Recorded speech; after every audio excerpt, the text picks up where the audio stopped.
Hey, Jesse, Mubot is waking up. I think Mubot might be awake right now. Nope, just woke up Mubot. Had a lot of meetings. Notation, brother. But good to see everyone here. Busy morning. Had a lot of meetings. Sorry for the delays right there. But a lot of exciting news. Now Mubot's awake. There we go. I start Mubot up. Marcus, good to see you. What should we start covering? I see people are saying chapter 12. So what about chapter 12 should we do? Ma Pearson, chapter 12. Sounds like we're going to do that. Here we go. Just started. There we go.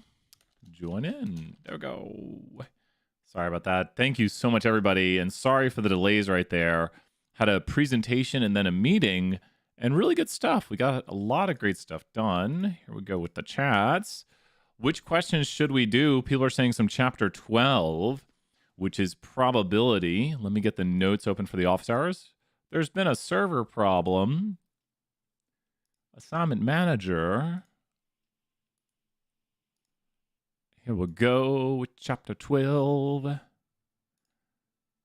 see what people are saying. Thank you so much, Ford, right there. I appreciate that. It's I got my hair cut twice, actually. Speaking of twice, they're going to be here in Texas, K-pop group. Can we do Canvas content number 7? Yeah, we haven't done Canvas content. Let's do Canvas content. We have not done Canvas content yet. Canvas content number 7. Oh my gosh, so many reminders. Canvas content number 7. You're the first person to ask, so we'll do that. Which one's number 7? What's it going to be covering? Canvas content number 7. Sampling distributions, yeah. Okay, so Canvas content number 7, sampling distributions. Okay, so here we are. Canvas Stat 201, Canvas content 7, sampling distributions. Okay, let's talk about how to do this right here. So let's go check it out.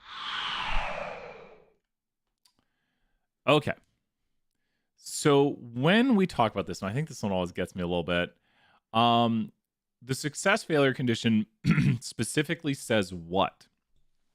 We need to know our 3 conditions, and the 3 conditions are random, meaning we randomly sample, 10%, meaning we sample less than 10% of the population.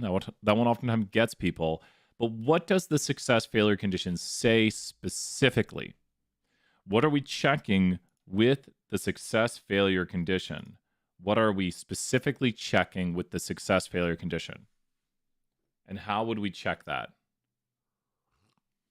More than 10 successes, more than 10 failures. So how would we check it if we did a problem where we said something like, Brian goes out and talks to 200 random UTK students, and we know that 20% of students are from Knoxville.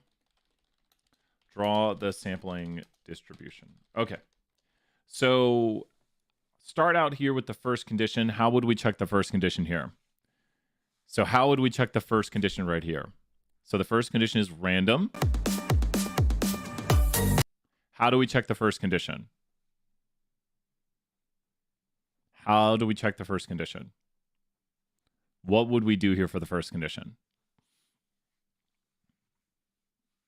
And Jesse's got some great answers in the chat right there. So how would we know the first condition? How would we confirm it? So I always want to think like, okay, how would we do this? It literally says Marcus 100 points right there. It literally says it's random. So you're good to go on that. Now, the next one is usually where people get stuck. And a lot of times you're like, well, it's obvious that it's meets the second condition, but why does it? I want you to say a full sentence right here on why it meets the full thing right there. And the notation really helps. We're looking that N, which is sample size, is less than 10% of the population size. So why does it meet the next condition? Good to see here, Michael, and might have other people, Marcus and everyone. So why does it meet the next condition? Or does it not? Dun, dun, dun. Why does it meet the next condition? Or not meet the next condition? Tell me about the next condition right here. What do you think? Why does it meet it? 200 should definitely be less than 10% of the UTK population because, and a lot of problems will not give you the population size. You just have to be like, well, there's probably more than 2,000 students at UTK, and Jesse 100 points right there. Perfect answers. Once you learn the conditions really well, it's easy to check the 10% condition because you're just seeing if the sample size up here, and it really helps if we mark the notation for a question that we say this is the sample size. It doesn't tell us the population size, but we would say, and Jesse's already doing the next question. Great job, Jesse, right there. This is P right here, and that's going to help with the next question. And P means we know the true proportion of students from Knoxville. It means we know 20% are from Knoxville. So Jesse already has the next one, which is NP greater than or equal to 10 and NQ greater than or equal to 10. And technically, we only need to check the NP condition because that's the smaller of the two. So that's 200 times 0.20 equals to 40. And then what's interesting is you can get the other one because they have to add up to 200. So that is going to do it right there. And both of these are greater than or equal to 10. So true or false, it says the success failure condition says it needs to be a success or failure. Put F or T in the chat. Is that what that condition just said right there? We just did the condition and we checked it by seeing if there was at least 10 successes, at least 10 failures. Does it say it needs to be a binary? Is that what the condition says? Is that what we just did for the condition? So we just did it. Jesse just did the work in the chat for the condition. That is false. That is not what we did for that condition. It is true that it is like a binary thing, but that's not what the condition states. It's kind of like part of it, but it's not the condition. So that's not the condition. Look here, we have the conditions again. So that's good that we went over it. A manufacturing company would like to investigate the effects of a new supplier on their raw material. The company makes about 7,000 of their products in a certain day. They blah, blah, blah, blah. If the defect rate remains unchanged with new material, they will use the same new material. They take a sample, cluster sample, but just really sample right here. So let's mark the notation. What do you think the notation is right here? So we've got 3 things to mark. We've got 3 things to mark. 3 things to mark. 7,500, and they want to know their defect rate on days. They want to know the defect rate on a day. So they did a sample of 500 on a certain day where they usually make about 7,000 in a day, and the defect rate could be about 3%. Is the condition met? We can be doing that one here coming up, Savannah, soon. You got it. So what is the notation here? Notation is the key to solving every problem. Pretty much. For these remaining chapters, notation's the key. So what do you think the notation is here? So something is either defective or not defective. What would the notation be? It is categorical because it is a defect. So defect means like something is not made correctly. So that is categorical. I'm thinking if they mention proportions here, that's usually a clue too. But is it a defect? Is it not? Also, success failure condition is requirement of categorical. And I think Jesse might. Jesse, great job. Another 100 points. Perfect notation. And take a look at the chat right there. Jesse said this is the population size for the days. This is the sample size we're taking from a certain day. Jesse even marked here. Jesse, you are going to do really, I hope you're going to do really well on this test. I can't promise anything, but that's the kind of knowledge that makes the test nice and easy. Because now what we're going to do to solve the remainder of this question is we need to check the success failure condition. So we check NP and Q. And really, we only need to check NP right here because that's the smaller of the two. Now make sure we're not using capital N. We're using the lowercase n right here, which is the sample size. That's maybe where some issues come into play. Technically, Amanda, thank you so much. Thank you so much. Amanda right there. Shout outs, former student right there. Hope you're doing well. Good to see your 100 points to the students with Amanda swinging by right there. We love seeing former Stat Nation legends here swinging by saying hey to the students. That is awesome. That should be the math. And there we go. Good to go. So do we pass the condition or do we not? The defect rate is probably not super duper high. I've had people say, what if it was like 98%? Well, that would mean we'd probably shut down our business. So in theory, it's never going to reach this rate, or we would we would have more problems than kind of seeing if we could do a test right here. We'd be like, the business has probably got major problems. It was a good, we definitely pass. Yep. And why do we pass? Both of these are greater than 10. Do we pass the 10% condition? Do we pass the 10% condition? Let me try to trick you a little bit here. For this one, because I have students reach a problem like this, do we pass the 10% condition? So just a follow-up question on this. Do we pass the 10%? We do pass the success failure. Do we pass the 10% condition? What would be the math on that? Yes, and then explain why. 100 points right there, Marcus. We do pass the 10%. Why? We do pass it. And then could you numerically justify that? Because it's a 50-50 shot if you guess it. And so Marcus got 100 points. 100 points if you can tell me, yep, Jesse just said it. Yeah, once you know how to do it, n divided by capital N. Jesse, great job. And that's what you want to show right here, is that's less than 10%.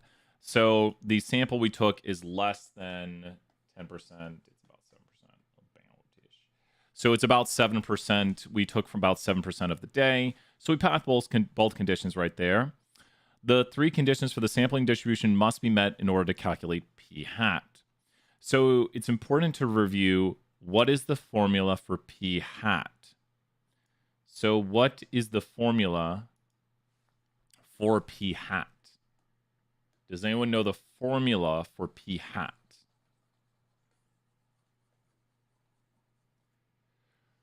What is the formula for p hat?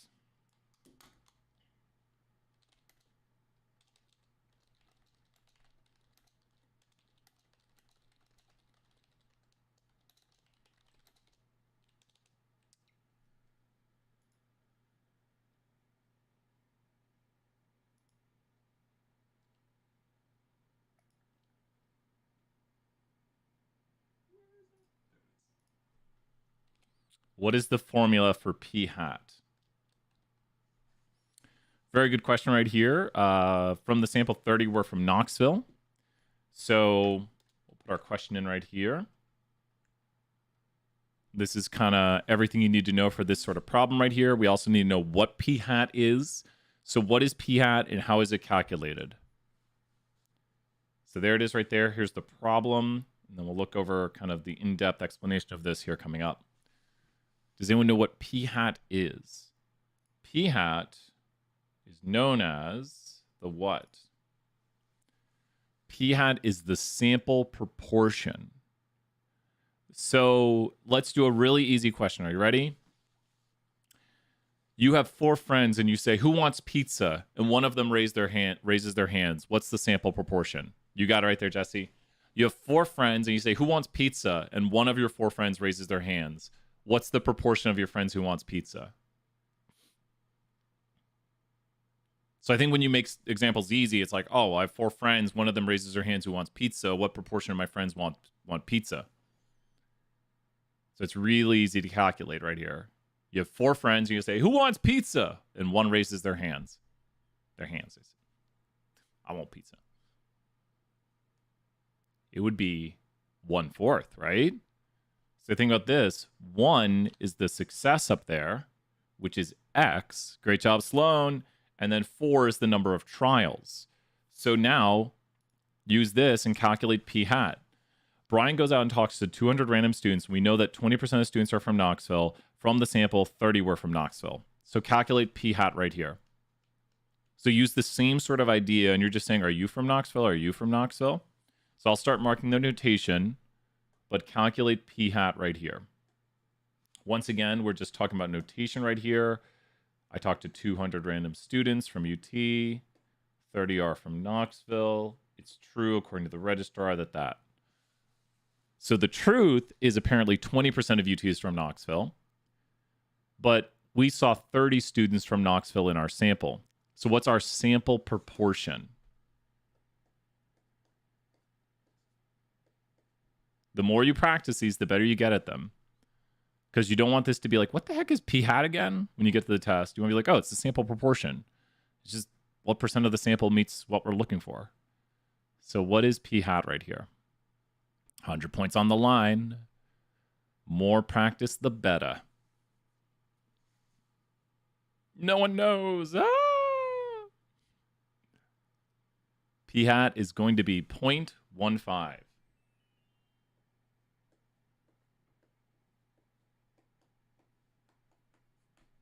So what do you think?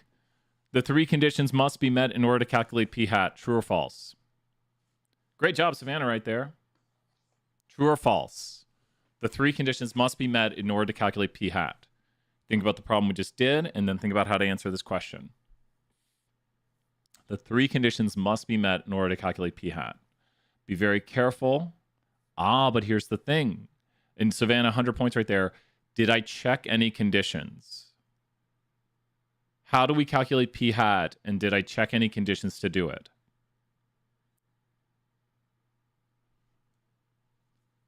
To calculate p hat, it's just x over n. It's just what proportion of the sample. Correct, you don't need to use the 20%. Why do we meet conditions? If we meet the conditions, what does meeting the conditions tell us? So if we meet the conditions, it means what for the sampling distribution?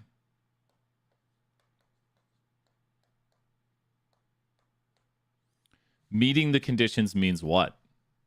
What does meeting the conditions mean for us? And it's bolded right there for you to see. Once again, I can say all the answers. Let me check one thing. It's normally distributed. It's normally distributed. One thing, UTK. So this would be false. You need to check the schedule right here. This would be false. Summer.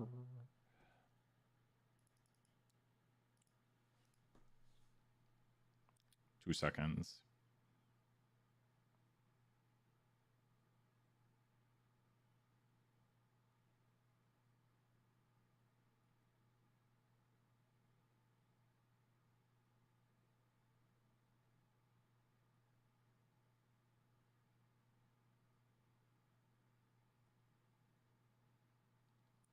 There we go.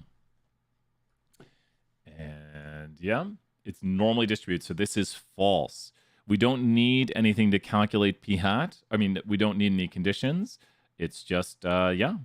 The 10% condition, nice and easy right here. We need to sample more than 10% or less than 10% of the population. More than 10% or less than 10%.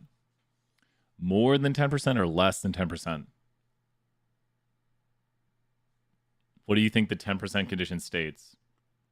No more. So we need to sample less than 10%. But here's the big thing, and I really like about this, because if you attend class, this question here should be super duper easy. So with attending class, I want you to notice something. What do you notice about this question? Don't even read the question. This question is really easy if you've been attending class. Because what do you notice here? What do you notice if you've been attending class? So the answer is normal. We haven't even done this chapter yet, but here's the thing. What might make this question super easy if you've been attending class? This will be the next chapter we'll be doing next week. We haven't even talked about the F. We don't even talk about that in 201. The T comes up later on, and then the chi-squareds at the very end of this semester. So these two are mentioned later, but we haven't even talked about the F, the T, or the chi-squared. So if you attend class, all we've been doing is saying if we meet the conditions, it'll be normally distributed. And we did mention that actually last class in our class. Next week, we're doing the lecture more in depth. But we meet the three conditions, and when the population mean and standard deviation are known, what distribution is used to analyze the sample, then we'll be using the normal distribution right there. So if you've been attending class, which I highly suggest doing, you're like, well, we haven't even talked about those other ones. So we talk about the normal, and if we meet these conditions, and if we know these things, we can use the normal. So there we go. So once again, and we'll do one more version of this, and we'll do Savannah's question here. Thank you, Savannah, right there. Show up to class, 10 out of 10. You got it, Marcus. Yeah, you see?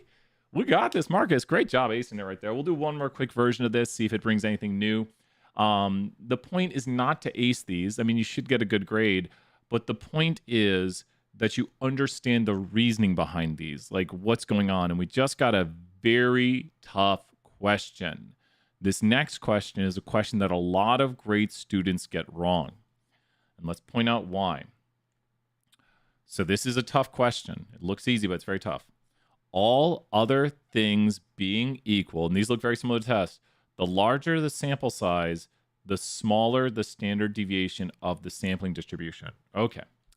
So, and this is, Marcus already knows right there, true. Now you have to be careful because there are two ways to word this.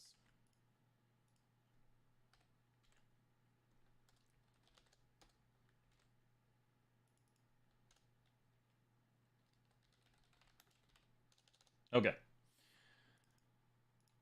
This is tough.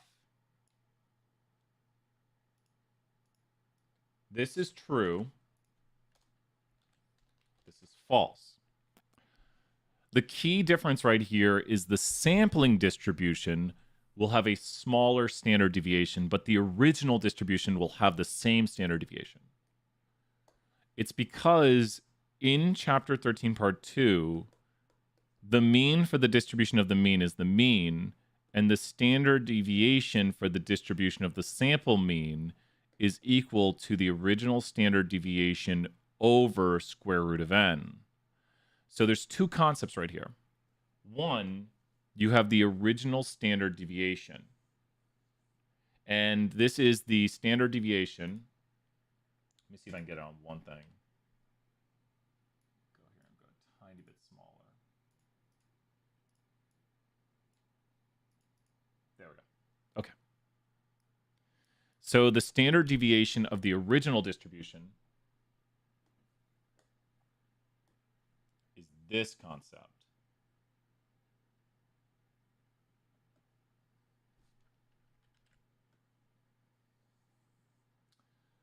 The standard deviation of the sampling distribution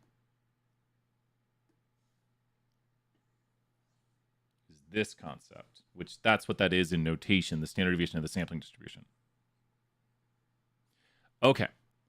So this is where we oftentimes, and we're not trying to trick you, it's just a harder concept, and sometimes this is called the parent or the population, the original standard deviation. But the key words right here is we're not saying the sampling distribution's standard deviation. So this could be called the original, just like the standard deviation of the data. So this is not the sampling distribution. So what you'll notice here, what happens, and I'm only asking to sigma, as n increases, what happens to sigma? And sigma is just sigma. So that notation right there, which is sigma, is the original standard deviation of a population. So that stands for population standard deviation of just original, the parameter of the population. What happens to the population standard deviation? So this is population standard deviation.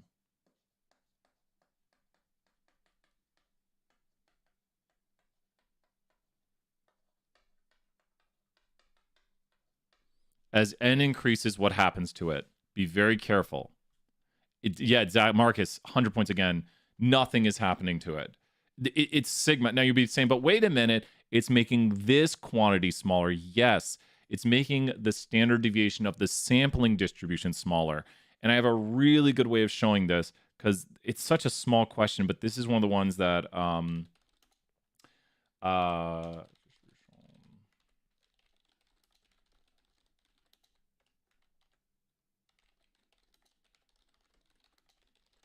this is one of the ones that I would say only the top students get right because it's such a small difference.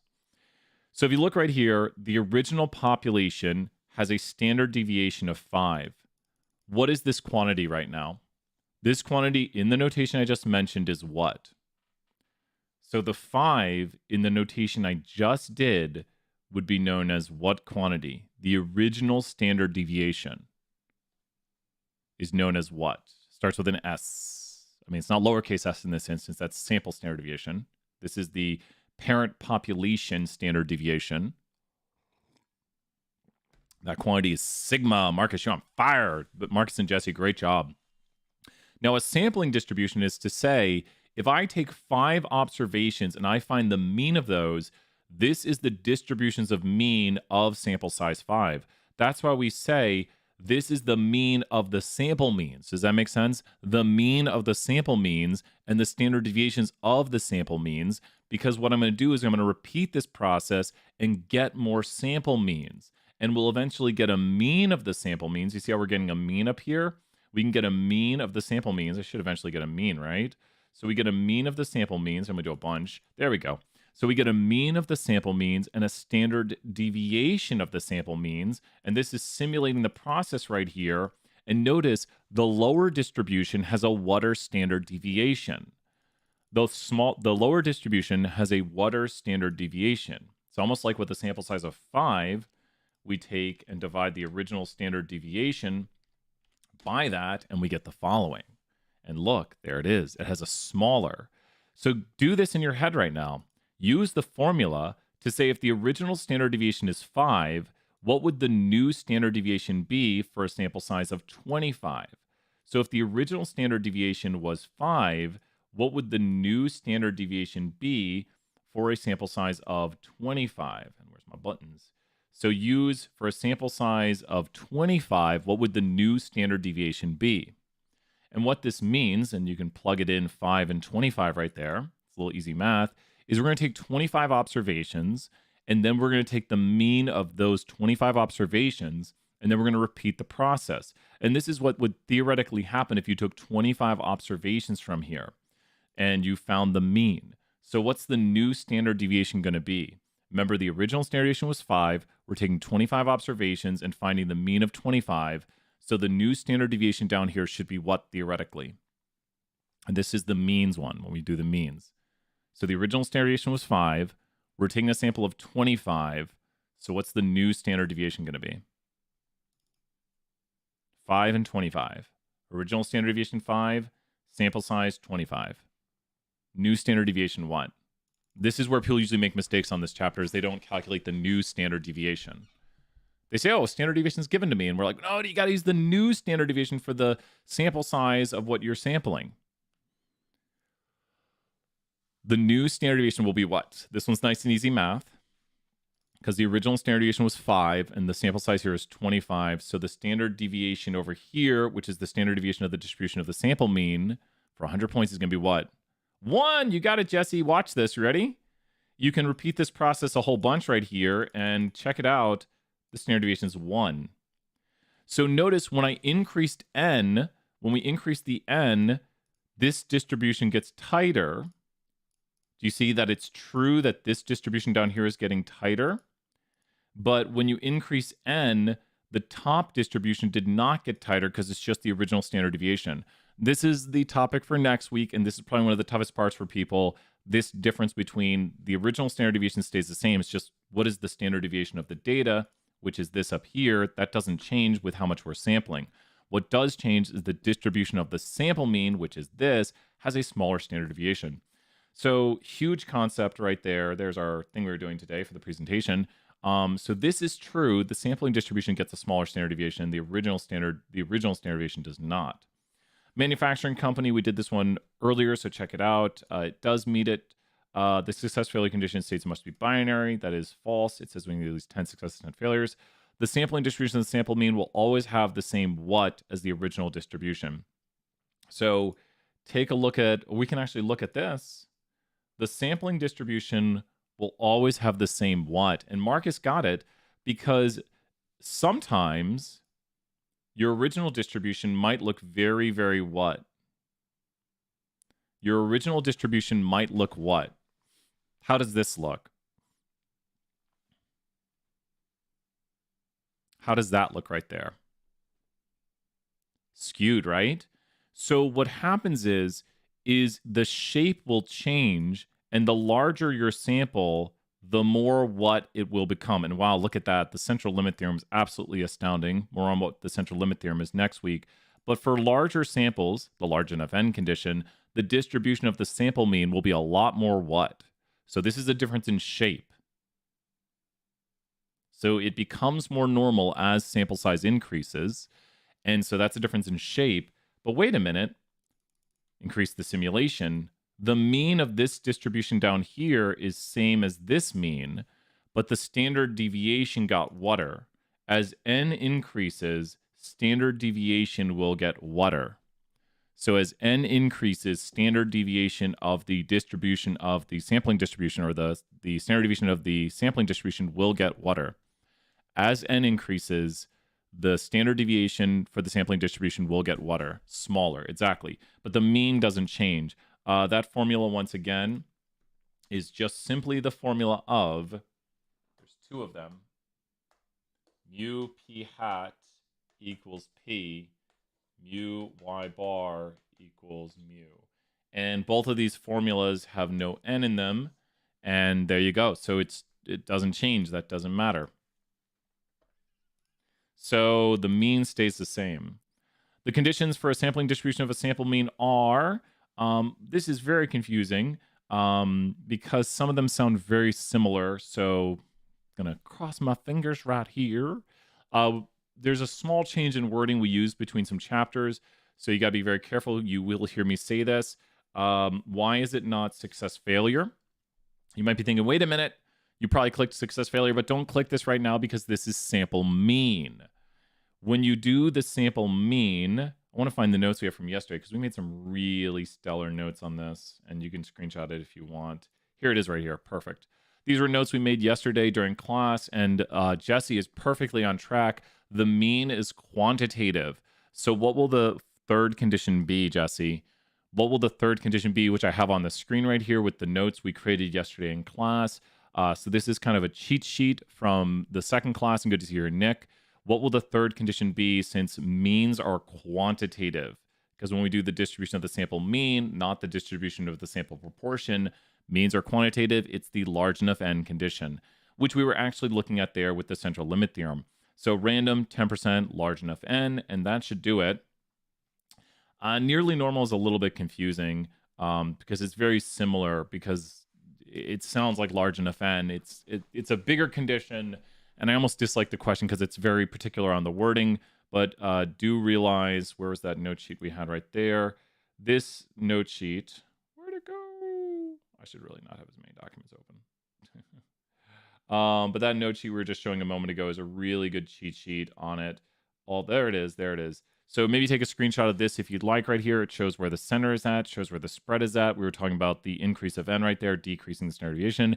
The shape will become normal if we meet all three conditions. Random and 10% are the same for all of them, but large enough n and success failure are dependent on the variable type. To find the z-scores, we solve the following formulas, and then we can draw the distributions as we normally do. So really great job right there and great review. These are some of the toughest chapters on the test along with regression. I think we have the arriving late question. Let's go do it. Okay. Savannah asked a question about the student who arrives late. Student figures. They changed the way YouTube works because now when you go to click a comment, it always clicks a comment. A student figures. Really great Canvas content quiz right there. And once again, Canvas content is what the test looks like. So I always say know the Canvas content questions. Like, understand them. Don't just try to get them right. Understand the Canvas content questions. Know the Canvas content questions. A student figures.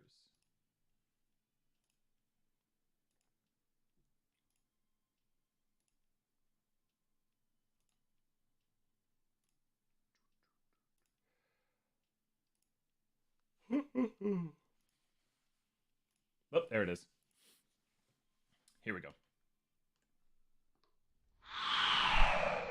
Okay, we got a student figuring out if they're going to be late for class or if they're going to miss the train. So here we go. Stat Tool 1, Chapter 12, Quiz. A student figures. Okay. So with this one, we always draw out all of our notation right here. And let's find this out. So there's a lot of possible worlds we could live in. Oh, review material. We should. I think someone also emailed me about that. I was seeing it. I was trying to reply to all the emails today. It should be up very shortly. But let me know, and I'll remind Terry also. I'll be like, hey, a student's been asking about their review materials. Fans got another one here. We'll do it here soon. So with this question, they figure that they have a 52% chance of being let out of class late. So what's going to happen here? They're either what? or what? Yeah. They're either what or what?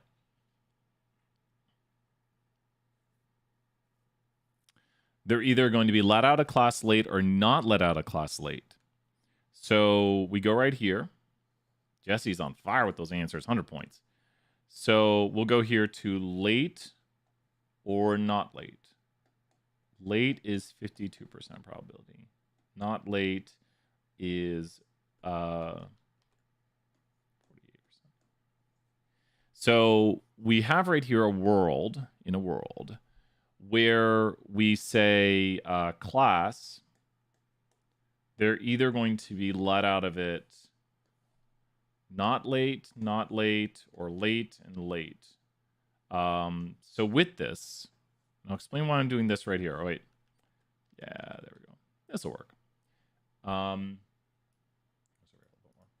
Okay.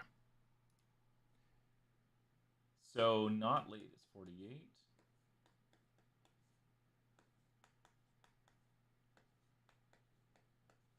Now, here's what they don't tell you, and this is the probability associated with it.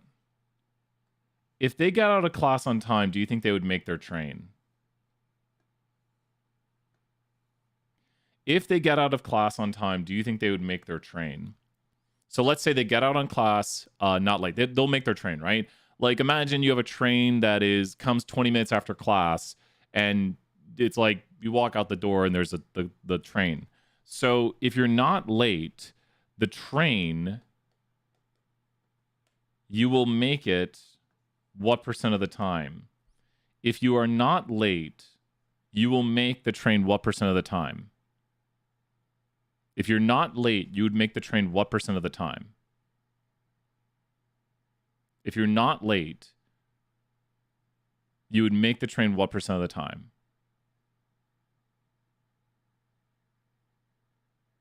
Yeah, Scholar, we can check that one out probably. If you're not late, you'd make the train what percent of the time? Just think, class didn't let out late, you go to get your train. Not 68. So this is if so. Don't even worry about the probabilities here yet. Just think about if you don't get out of class late, what percent of the time do you think you'd make the train? If you don't get out of class late, what percent of the time do you think you'd make the train? 100% of the time. Yep. And then you'd probably not miss the train. So now let's look at what they say here. If you're out of class late, then there is a 32% chance you will miss the train. So that's not making the train, right? So now we put 32 here, and then we put 68 here. Why am I putting 68 down here?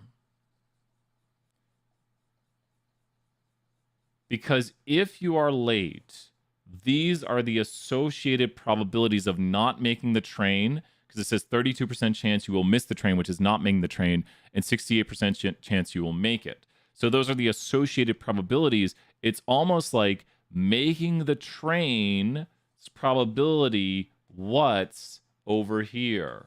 What would you say to me to remind yourself of the words right there? Making the train probably depends on, or there's sort of word. Making the train depends if you're let out of class late. You are more likely to miss the train if you're let out of class late. Now, here's what's really interesting about writing the table this way. If we write the table this way, we can actually look at the total probability of all these and show that we've done it correctly. So here's the probabilities of all these occurring right here. Great job, Jesse, right there. So watch this. 0 times the first one is 0. That's obvious.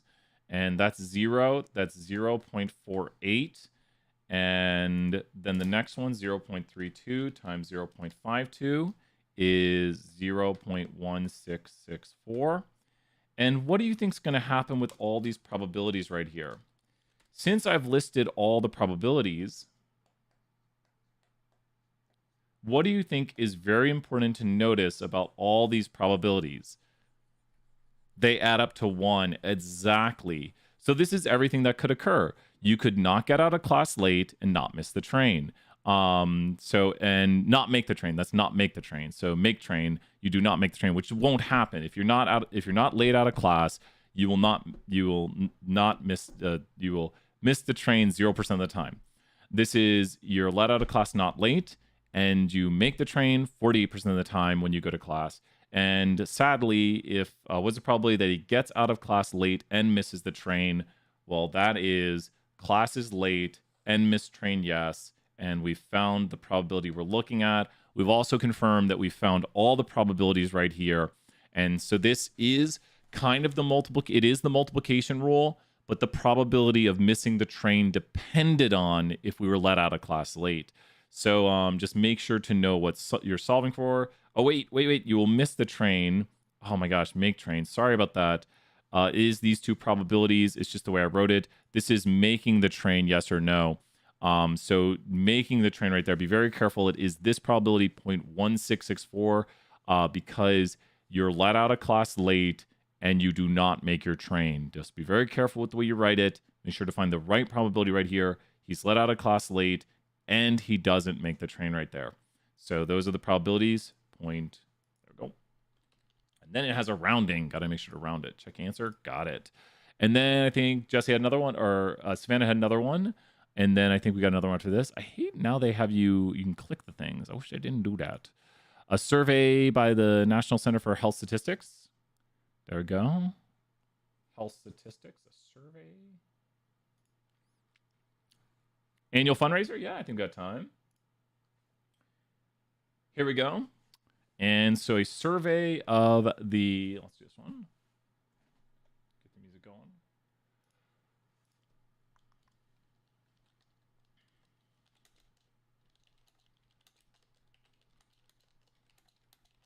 Uh, 2015 survey. Okay. So with this one right here, they're basically asking if people have a cell phone. I know it asks more than that. It says like, and they don't have a landline, but that's just complicating the question. So basically this question can be read to make it easier. 71% of people have a cell phone. So now we are going to look at how many households or how many individuals. It says they select 8 people. So let's look at this question. Okay. We'll grab all parts of it. There we go. So first thing I would write is the probability of having a cell phone. Probability cell phone is 14. Ooh, from chapter 14. Does that make sense? Probability of having a cell phone is 71%. Marked. Good to go. So now, what is the probability? And once again, it's just easier to read it this way. Have a cell phone.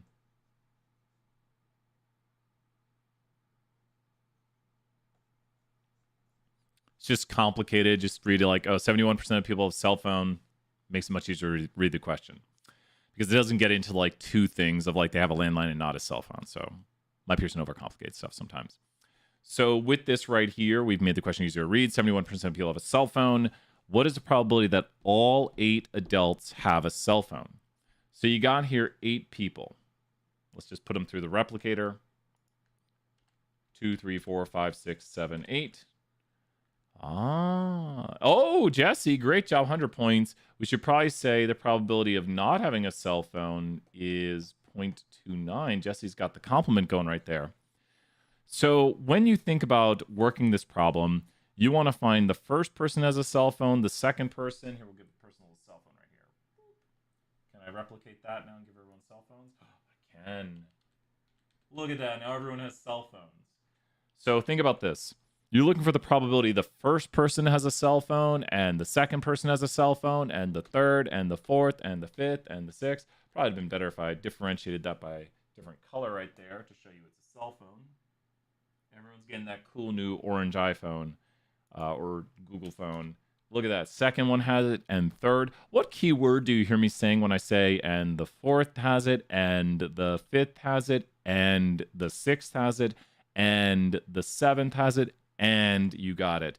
And is a keyword right there, and there's something we need to check when we say and. So whenever I'm saying and Jesse knows right there, and great job, Janiki, right there. we are using the multiplication rule. So the multiplication rule multiplies things together, uses the word and has the condition independent. Now, this is not the same as the addition rule, which uses addition, uses the or, and needs to check to see if things are disjoint. We actually have an example of the addition rule up top because those two things are what of each other, and thus they are disjoint. And great job, Jesse, right there. Why are these things actually disjoint up here? And you could technically add them. So why are those things disjoint? It actually leads to the third rule known as the what rule. So those two probabilities are disjoint because they are what? It is true that those probabilities are disjoint because they are what?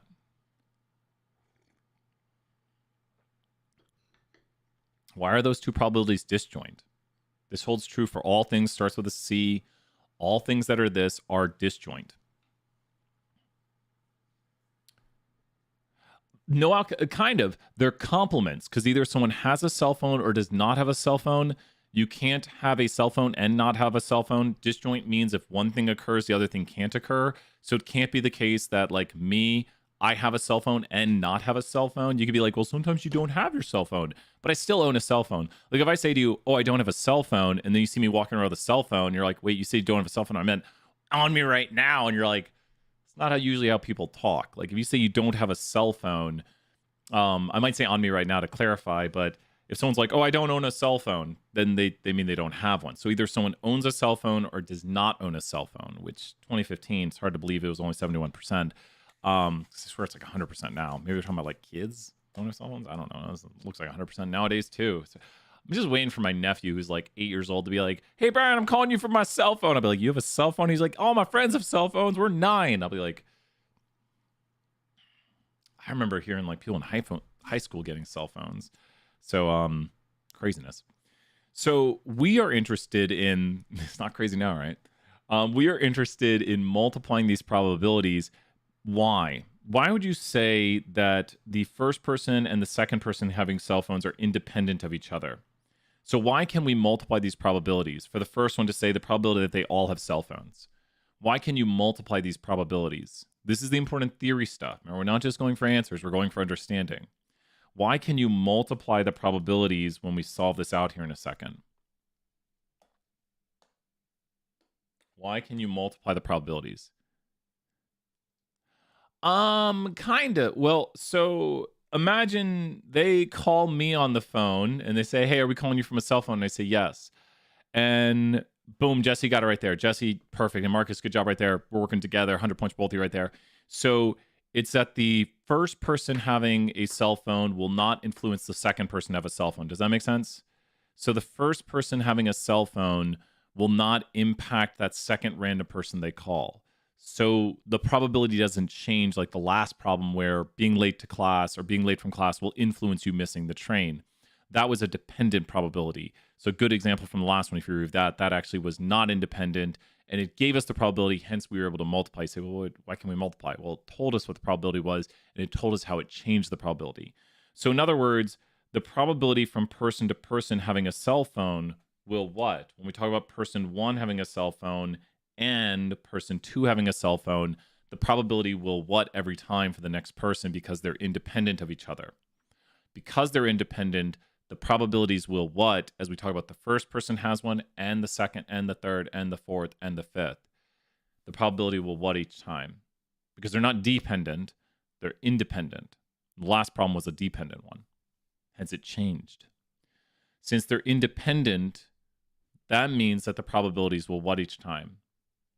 What am I going to write after 0.71 times something? The probabilities will what each time here? The probabilities, because they're independent, means the previous probability does not affect this one. It's still just that. Now, this right here. I put it up there. No! It's going to be longer to copy paste, right? There we go. Let me shrink this a little bit. Oh, it's just going to be multiplied. That's 4 people in a row. And then Jesse's written out the mathematics right there. Great job, Emma and Jesse. Is 0.71 times 0.71 times 0.71 times 0.71. And the idea of independence means that it's not going to change throughout. So the probability of all 8 people having it is 0.71 to the 8th power. One of the easiest ways to do this one, you can't do this on the test, is to say, what's 0.71 to the 8th power? The answer is approximately 0.06457. I like to do that with those just to double check my work. 2, 3, 4, 5, 6, 7, 8.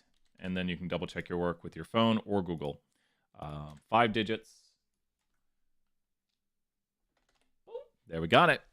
Awesome work. What is the probability that none of these adults have a cell phone? Well, Jesse, I think you got this one right because Jesse helped us out big time there. If we think about the first does not, so let's just take away their cell phones here. So now we have the first does not have a cell phone, and the second, and the third, and the fourth, and the fifth, and the sixth, and the seventh, and the eighth. What is the probability that none of these people have a cell phone? It's going to be very similar to what we just did right here, but it's the first does not have a cell phone, and the second does not have a cell phone, and the third does not have a cell phone, and the fourth does not have a cell phone. So the more you learn how to talk about these things using these words and understanding the conditions really well, a lot of people get confused between independent and disjoint. That's a big point of confusion. And Jesse's got the math right there, instant solve. So 0.29, 2, 3, 4, 5, 6, 7, 8. And there's the answer. Perfect job. Now, here we get to a complicated question. Make sure to do 5 decimals. Here we get to a tougher one. It says, what is the probability that at least one of these adults has a cell phone? So what is the probability that at least one of these adults has a cell phone? So this is where you have to practice by writing a sentence. So this is the toughest problems for people to solve. It is either the case, and Jesse's on fire today, because it is either the case that no one has a cell phone or what? It is either the case that no one has a cell phone or what? It is either the case for the people we've shown up here that no one has a cell phone or what? Close, Jesse. Not that one has it, because it's either the case right now, no one has a cell phone. You see my 8 people, no one has a cell phone. But now it's not the case that no one has a cell phone. How many people have a cell phone? Really quick number in the chat. How many people have a cell phone right here? Look to the orange if you can't see it. And Jesse has it right there, another 100 points. 3 have a cell phone. So it's either the case that no one has a cell phone, or at least, imagine you're outside and you're like, does anyone have a cell phone? That's what you're asking. Someone has a cell phone, which is at least one. Another way. So either no one has a cell phone or someone has a cell phone. You could say at least one. Someone has it. You can say at least one. A lot of problems say at least one. So it's either the case that no one has a cell phone or at least one person has a cell phone. So now at least one person. It could be the case everyone has cell phones, but that would be at least one has a cell phone. So you either are in 2 worlds here, and these 2 things are very what of each other. These 2 things that it is either the case that no one will have a cell phone when you talk to 8 people, or at least one person will have a cell phone. Those 2 things are what of each other. Those 2 things are what of each other. I'm trying to show you something over here because I'm doing this. It is either the case that no one will have a cell phone or at least one of those 8 people have a cell phone. They are complements, and complements are disjoint. So not all things that are disjoint are complements, though. Do realize that, because just want to point out, when you get a grade in a class, we'll just pretend that the negative or the plus or minuses don't exist. Are grades in a class disjoint? Like if you look at your grade on a report card and probabilities of it, is the grade you get in a class disjoint? Is the grade you get in a class disjoint? I think I've edited this up properly. Are grades in a class disjoint? Like when you get a grade in a class, is that disjoint? Hey, Sam, good to see you here. Grades in a class are disjoint because if you get an A, what does that mean for the other grades? And that means they are disjoint.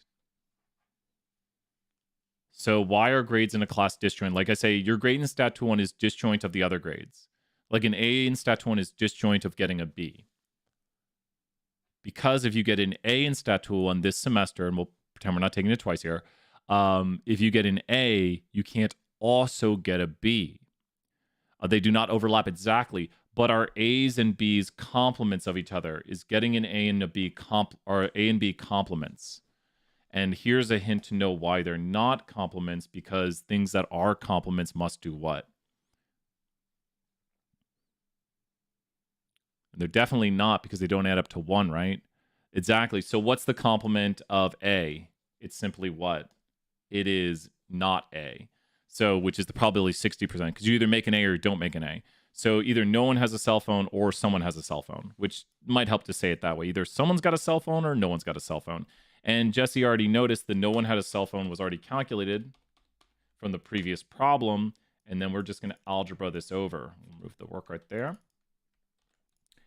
And so this right here, algebra's over. And great job, Jesse, right there, because then I think it's that.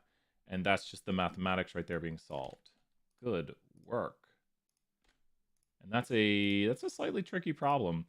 But when you get into the theme of solving these, what is the probability that all 8 have a landline? So there's the people having a landline. You go right here. You say all 8 have a landline.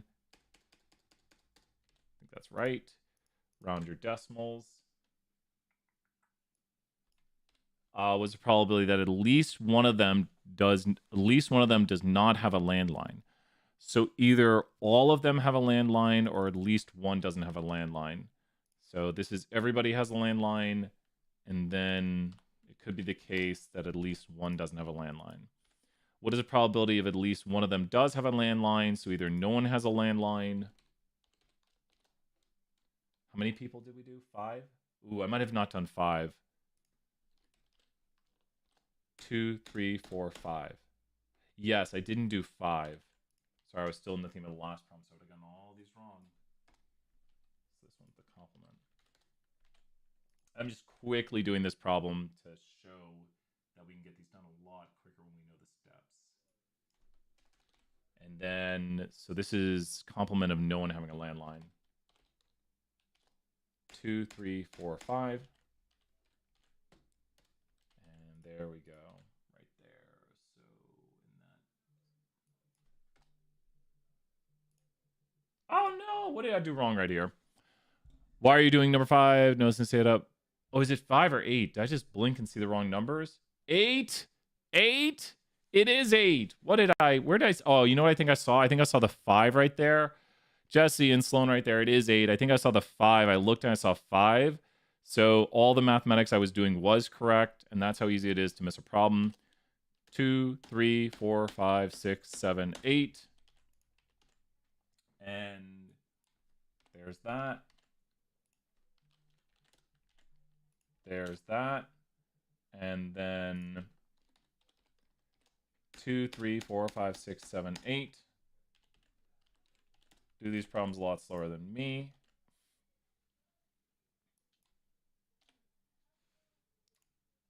Oh my gosh. What am I doing? What am I doing? Let me slow down here for half a second. A study found that 51% of households have no landline service. Oh. So landline service is 49%. We should mark our notation. We should mark our notation. Brian completely failed at this question. 2, 3, 4, 5, 6, 7, 8. There we go.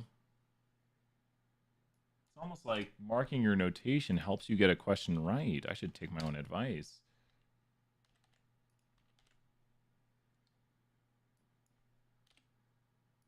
And then at least one has a landline. Complement 2, 3, 4, 5, 6, 7, 8. 1 minus. Marking your notation is key to these problems. There we go. Nice job, Jesse. Thank you for following through. Once again, I like to mark all my notation while doing these problems because it is so easy to have errors. It is incredibly easy to make errors. Let's see right here. 2 seconds. Go. 1 moment.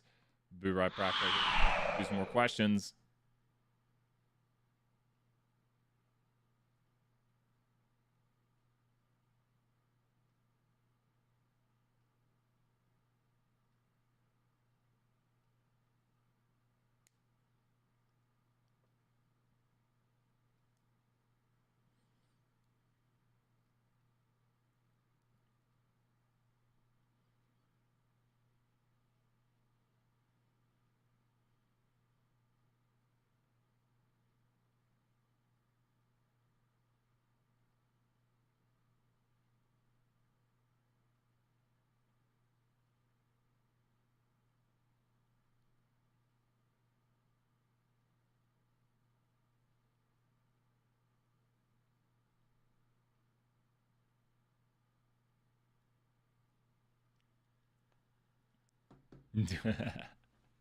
I am back now. Okay. Let's see right here. Thank you so much, Jesse, right there. It's so easy to make mistakes on this problem. I hadn't missed a problem in a while, but it's really easy to just like quickly do it. You got to follow the rules, got to grab the right probabilities, and got to write down what you're doing and read the context of the question and drink some more coffee. Skylar wants question number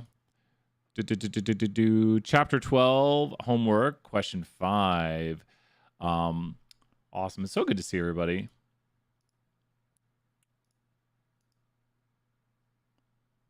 Question number 5. Wait, is this? It is. Is this the one we were just doing, Skylar? Chapter 12, homework, question 5. I think it's the one we literally just did. It might be redemption for me right here. So, is this the one you're wondering about, Skylar? Yeah. Oh, no, the homework's the same. Marcus, thank you for saying. The quizzes differ. The homeworks are the same. So you are very correct. The quizzes will always be different for everybody. So when you do the quiz, your so many questions on the quiz will differ. The quizzes come from a pool where the homeworks are identical throughout. So a lot of times I'll do a lot of the homework. Is this the one you're wondering about, Skylar? Watch this. We can get it correct right here. And we're going to mark the notation.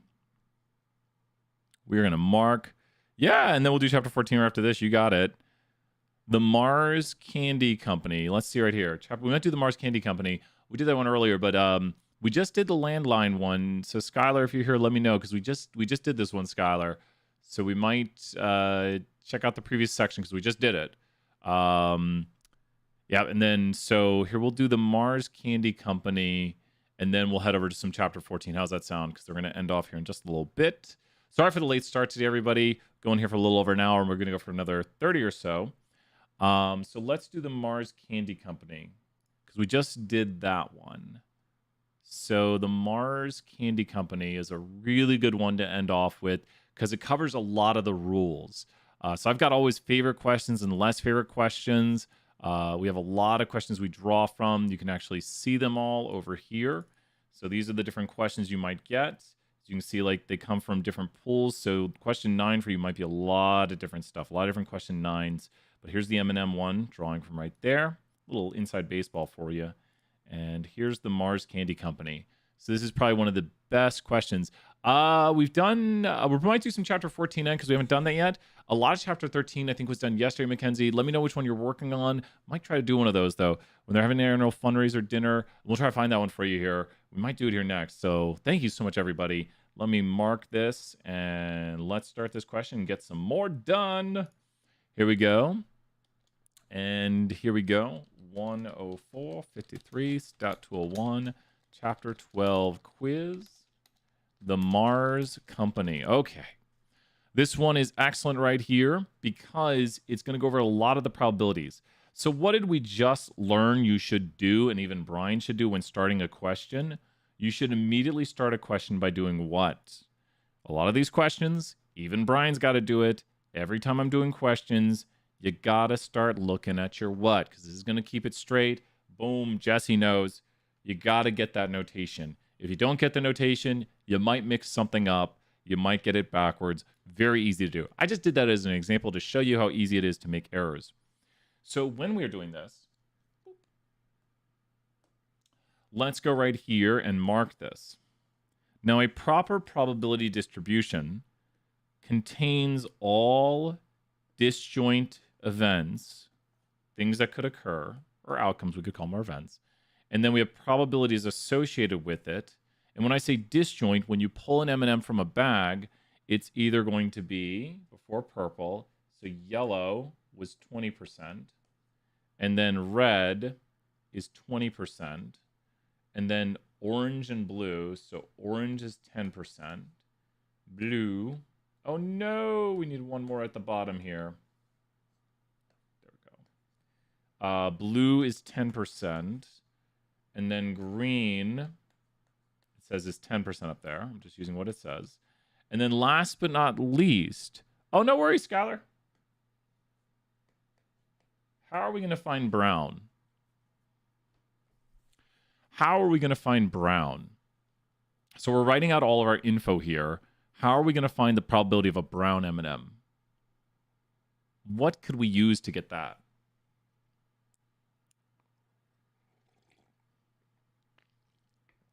You're welcome, Marcus, and excellent work today, Marcus. See you on Monday. Great job reviewing and getting problems down. Another 100 on the Canvas content. How are we going to get the probabilities? And Jesse's done it perfectly, and Emma's done it perfectly too. They found 0.30 because if we've listed all the probabilities, we could take 1 and start subtracting these off. So we could just keep going and figure out the remaining probability. Or you could add them up, see that they add to 70%, and notice that 30% is the remaining. But a proper probability distribution will add up to 1. So we have to have all this right here add up to 1 for it to be a proper probability distribution. So now the problems become a lot easier. So let's go ahead and put these side by side on the screen, because using this info, we can really make our lives a lot easier. And I keep saying that because notation is the key to pretty much everything for the remainder of the course. If you don't know the notation, it's going to really be tough to solve problems. Okay, we got everything on the screen, and let me disappear so we can see it all at one time. What's the probability we get a brown M&M? Well, it's 30%. Boom, got it right there. What's the probability that it's yellow or red? Now remember, we are drawing one M&M out of the bag. So the probability of yellow or red are what of each other? So we're just drawing one M&M right now. We're just being like, what's the probability I get a yellow or red M&M? And I think Sloan has it right there. And why did you get 40%? Because you whatted them because they're what? Think about the rules we've already mentioned. Because you can't get a yellow and red M&M. And I'm saying and, not multiplying. But when you draw one M&M, you're like, what's the probability of my M&M I get here is yellow or red? They are what probabilities? Yellow or red are what of each other? Think of the D word. Because they can't happen at the same time. You can't get a yellow/red M&M. It's going to be yellow or red. They are disjoint. They are disjoint. So when you draw an M&M, the M&M, and Jesse's got right there, they will be disjoint because if it was yellow, it was not red. If it was red, it was not yellow. It could be not yellow, not red, but they can't both be yes at the same time. So all we have to do is add those probabilities. What's the probability is not green? That's just the what of green, and people will probably find it like that. If you find the probability, I'll give you the answer. Got to throw Sloan 100 points right there. Not green is what of green, or the probability associated with not green. We've got green on the board over there. So not green's easy to find. 90% because it's the complement, because either it's green or not green. So nice and easy right there. The probability it's spotted doesn't exist. They're just doing some weird stuff right there. Now we get into the harder questions where we're going to use the multiplication rule. Now this says we're drawing from an infinite supply. That means the probabilities will not change. So we're not decreasing the probability or increasing it for certain things, because you might say, well, what if I pull all the blue M&Ms out of the bag? Well, then you can't get a blue M&M. But we're drawing from an infinite supply here. So that's kind of an assumption so that each probability is independent of previous ones, or near, it should maybe say near infinite or a very large supply. That's usually how we talk about it, because infinite supplies don't exist, sadly, of M&Ms. Suppose you pick 3 M&Ms. So you have to think about what you're doing. You're going to get 3 M&Ms. The probability that the 3 M&Ms are brown. We don't really have a brown right here. More colors. Brown over here. The probability that the 3 M&Ms are brown. So the first M&M is brown, and the second M&M is brown, and the third M&M is brown. And Jesse has done it perfectly right there. Because every time you draw an M&M, the next M&M would be what of the previous M&M. So Jesse's done the mathematics right here of 0.3 times 0.3 times 0.3. Because each M&M is what of the previous M&M. You're welcome, Nick.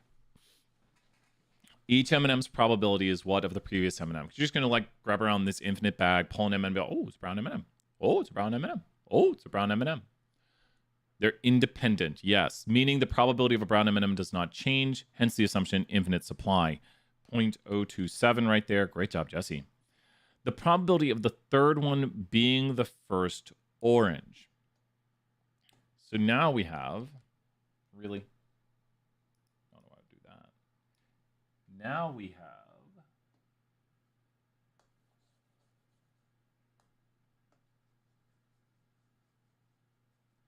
the first M&M was not orange, and the second M&M was not orange, and the third M&M was orange. So you have to think about how to write this, and I've drawn it out for you over there on the side.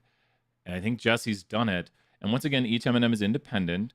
So the first was not orange, which is that probability, and the second was not orange, and the third was. And if you draw it out right here, I think it makes some more sense because you're just using the probability of orange, not orange. So the first was not orange, and the second was not orange, and the third was, because it says, what's the probability the third one is the first orange M&M? So the first was not orange, and the second was not orange, and the third was orange. And we've drawn out there what it looks like on the graphic down below. And Jesse's done the math, but we'll just show it right here. There we go. Great job. We're going to check our rounding at the end, but I think we've done everything properly. Ooh, go away. Terry up there. The probability that none are yellow. So think about this. The first M&M is not yellow, and the second M&M is not yellow, and the third M&M is not yellow. So the probability none of them are yellow. So it's not yellow, not yellow, not yellow. And because the probability of yellow... Oh, wait a minute. All yellow.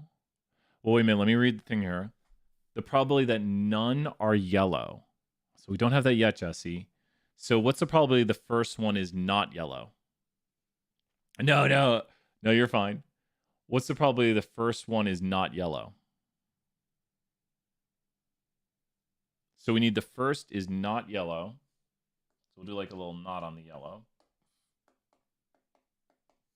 So we need, Emma, great work.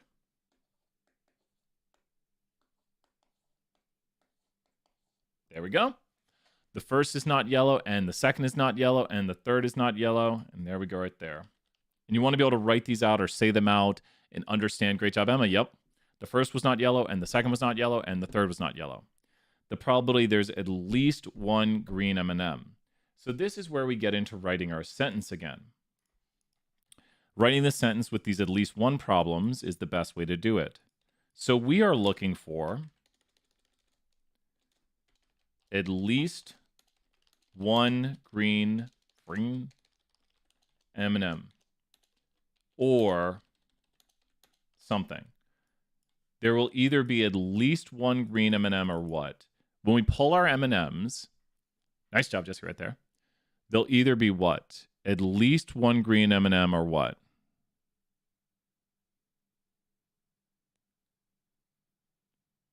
There'll either be at least one green M&M or what? No green M&Ms. So no green is pretty easy to find. So think about this. What's the probability of no green M&Ms?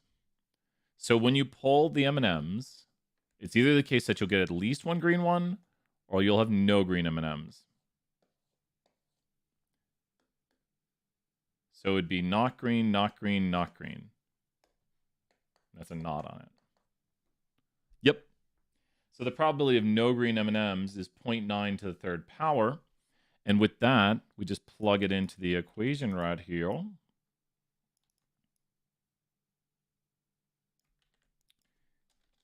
And there's that. There it is. And then Jesse's already finding it right there, nice and neat for us.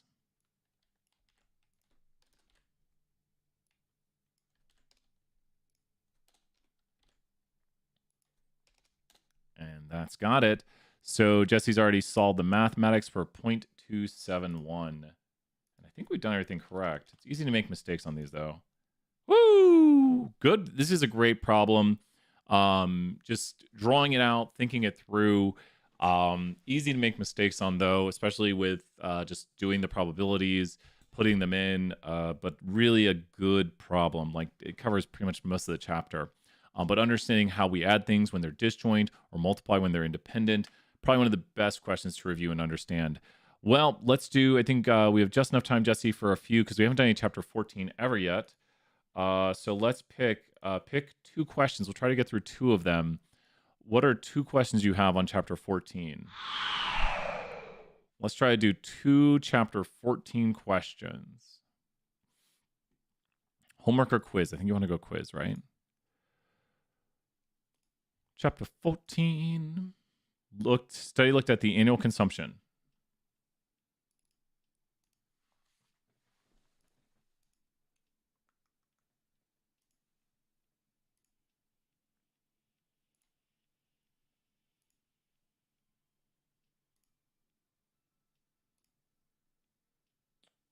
Here we go. Oh, yep. So here we go. Let's check it out. And then we've got a lot of, tell me if you can't find the ones from chapter 13, Mackenzie. We can send those out.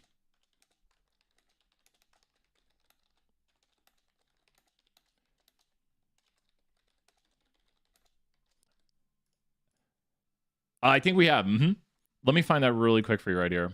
How's the fundraising question start again? And if you're watching this part of the video, you can always go here to the search. And if you have the start of your question, fundraising, and there's November 2nd from last year. Here we go. Is it when they have their annual? Is that the one when they have their annual fundraising? Yep, it's when they have their annual fundraising. Here it is right here. There we go. Long hair Brian. So this might be the question right here. I'll send a link. There it is right there. There it is in the chat right there. Long hair Brian over there on the screen. Here's April 4th. Last year. Fundraising dinner. About the same hair, Brian. So it might be this one here. Awesome. Yep. So let me know. Those links right there should work. The search option is so good on YouTube right here. That's one thing I love is the search option right there. So if you're watching this video and you're looking for another question, check that out. Let me know if you can't find anything. Got 5 people watching. Love it right there. Okay. So this question right here, you're welcome, Mackenzie. Thank you for asking and thank you for being here. You've been here a while, so I want to make sure you got that. And let me know if you can't find something. I can find them usually pretty quickly because I've done most questions. A study looked at the annual consumption rate of 800 CEOs for which the true mean and standard deviation in these values are known. Respectively, they did a simulation with replacement, fun stuff, from the total annual consumption. The summary statistics for these data were shown in below. So this question right here is actually going to show you what is going on. What's really interesting about this question is we can get a lot of it correct very quickly. Food company, let's go on next. So I can get probably about 65% of this question correct in seconds. Reason is because of the following formula. And let's go ahead and copy this question. We won't even look at the table yet. The first formula we should know from this chapter, and we've got the big cliff notes here, I'm going to pull those up, is that the mean of the sample mean, because we're talking about salaries of people, which is quantitative, so that's where we're going. The mean of the sample mean is equal to the mean. So think about this. We need to know what the mean is. So the mean, it says right here, the mean and standard deviation respectively is mu and sigma. So there's the mean and the samples, the mean and standard deviation. Then these are different sample sizes. So do you know what's really great right here, Jesse? How do I know a lot of these answers already? How do I know a lot of these answers already? So think about why I already know a lot of answers to these questions. Looking at our notes over here, why do I already know a lot of the answers? So look at the notes at the bottom of the screen. And why is it going to be very easy to tell most of the answers over here? Look at the notes at the bottom of the screen. Why is it going to be so easy to be like, well, that's easy? The mean stays the same. So literally, this mean right here, which is this, is the mean they are looking for over here. This is the mean for a sample size. But what is going to change about this distribution? What is going to change and get smaller as this increases? I asked two questions right there. The mean will stay the same, but the standard deviation will decrease. And these are the conceptual things to learn, that the mean stays the same, but the standard deviation will actually get smaller as the sample size increases by a factor of square root of n. So when we solve this right here, what we need to solve for, that'll just be mu every time. And then this over here will be sigma over square root of n. So we are going to have to resolve this for all the n's. Does that make sense? How does that sound right there, Jesse? Because you're going to see me type a bunch of stuff into the calculator to get this question correct. But once you know this, it's like asking you, what are the theoretical answers? So it's saying theoretically according to the central limit theorem. So now it's just a plug and chug problem where you have different n's. So as I said, most of this problem here can be solved pretty quickly because the mean is going to stay the same. That's the concept there. And then they are going to be very close. I'll explain why. Reasonably close to reasonably close. So with this right here, I'm going to get the rest right in a moment. We'll probably make about a 65 on the question just instantaneously. 60% right there. We didn't get the standard deviations correct. But we knew conceptually that the mean stays the same and the standard deviation decreases. So great job. It looks like Jesse's already finding some of these answers here for us, because what we need to do is we need to take the original standard deviation, and I might even cheat and do it inside of R right here because it's going to be very helpful. If I take the value right here, 19,573.07, and that's sigma, and then n is equal to the vector of, was it 30, 50? Is that it right there? It is. And then sigma divided by square root of n. And there we go right there. Yup. And Jesse's finding those answers. Carry your decimals as you work them out right here. I think they're a little bit nice on it. But this is why I like using programming. And Jesse's showing all the work right there. I've got the answers. Jesse's just found 1957.31 right there. And I can also go right here and say round, because this does say to 2 decimals. There we go. There's the rounding to 2 decimals right there. Just makes your life easier when you can throw something into a little thing right here and get the answers for yourself. So rather than type each one into the calculator, just be very careful. It is sigma over the square root of n. And that's why I want to make my life easier when I'm solving this. That makes my life way better. That's why I code. That way I don't have to worry about mistyping something. Just put the numbers in right. And once again, if you are solving this out using the computer calculator, actually, frankly, well, you have to say it. You'd have to say, what is 19,573.07 divided by the square root of 30? That would be approximately 3,573.5373. So you could do it by asking the phone. That's a good way too, but I would know how to do it on the calculator. You have to go here, go square root of 30, and then take that and do 19,573.07. There we go. So good work, and that should do this question right here. Check answer, 100%. And the thing is simulations show us what we should see. A simulation is just a kind of possibility of what we could see. So the simulated values are going to be close to what you should get. They're reasonably close. Simulations don't perfectly show you what you should theoretically get, but the simulated values are kind of close because the simulation will mimic reality. And so the theoretical values show us what we theoretically should have, and the simulation shows us a possibility of what we could get.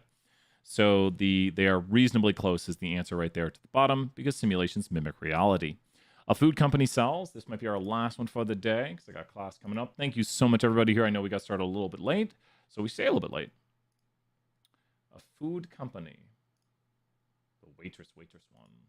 Waiter, waitress one. A food company. Ooh, good stuff. So if you notice right here in this problem, and let me mark it in the notes. So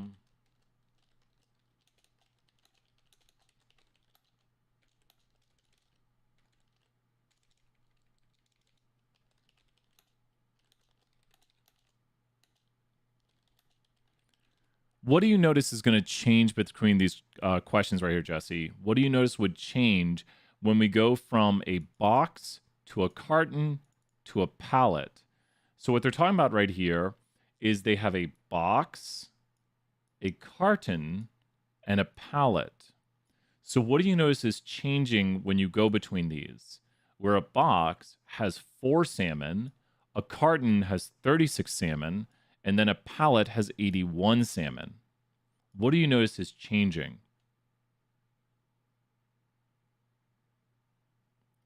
What do you notice is changing? The amount of salmon, right? And what's really awesome about this is that they give you numbers that are perfect squares. So the standard deviation, which is sigma, is equal to 2.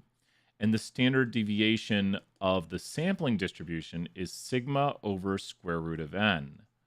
And n starts out at 2, and then it goes to 9, and then it goes to, or is it 9? No, it's 4. How did I get, no, it's, oh my gosh, I'm doing already the square roots. Ay, ay, ay. It goes 4, 36, and then 81. So the amount of salmon changes from 4 to 36 to 81. And so we're going to do 2 over square root of 4, 2 over square root of 36, 2 over square root of 81. And this is great job, Jesse. Thank you. Double check my work right here. 1, 2 divided by 6. There's that. 2 decimals. And then 2 divided by 9, so 0.2222. If you notice, for larger samples, the distribution of sample weights turns out to be skewed on the high end. Would the distribution of sample weights be better characterized by a normal model for the box or the pallets? This actually gets into the large enough n condition right here. So the one with the largest n is going to be the pallets. So the pallets, because as regardless of, no, pallets, because as long as the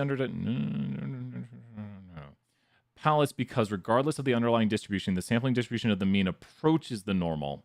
And this was a concept we did a while ago at the very start of this, where we were talking about, and I think, do we still have it open? I don't think we have it open anymore. We were talking about the large enough n condition right here. So as sample size increases, regardless of the underlying distribution, the distribution of the sample mean becomes more normal. And I have to run to class. Great job, Jesse, right there. Keep it up. We'll be doing some chapter 14 next week. Bye for now. Bye.